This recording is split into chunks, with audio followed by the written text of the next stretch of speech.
ભાઈઓ તથા બહેનો સાયકલની ચેનો, દૂધ ભરવાના કેનો તથા લખવાની પેનો, તારીખ 32-32-64, 8 ગાંઠિયાનગર, બરફીપુરા, આઈસ્ક્રીમ રોડ. સવિનય સાથે જણાવવાનું કે શ્રી રોટલાદાસ તથા ભાખરીબેન તથા લાડલી પૂરી આપ સર્વે આનંદ મજામાં હશો. એવા દૂધપાક નગરથી ગુલાબ જાંબુભાઈના રામ રામ વાંચશો.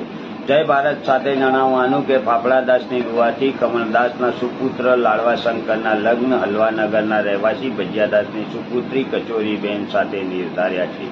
એ પ્રસંગે દેશના વડાપ્રધાન શ્રીમતી જલેબીબેન તથા તેમના સુપુત્ર સમોસાભાઈ પણ પધારવાના છે. તે જ દિવસે પ્રખ્યાત દહીંવડાભાઈની મ્યુઝિક તથા પકોડીબેનનો ડાન્સ પ્રોગ્રામ રાખેલ છે. તો આપ સર્વે નવદંપતિને આશીર્વાદ આપવા જરૂરથી પધારશો. અમારે ત્યાં ઘોડાની તંગી હોવાથી ગધેડા પર જાન રવાના થશે. અમારે ત્યાં ભૂત ચંપલ સાચવવાની જગ્યા નહીં, ઉઘાડા પગે આવવું. વિશેષમાં જમવા માટે ખાલી થાળી વાટકોને ચમચી લેતા આવવું. અમારે ત્યાં મૂંગા રહેવાની વ્યવસ્થા હોવાથી મૂંગા રહેવું ન રહી શકાય તો મુંગેરીલાલને સાથે લાવવું. બસ એ જ લિખિતન આપનો વિશ્વાસુ રસગુલ્લાભાઈ.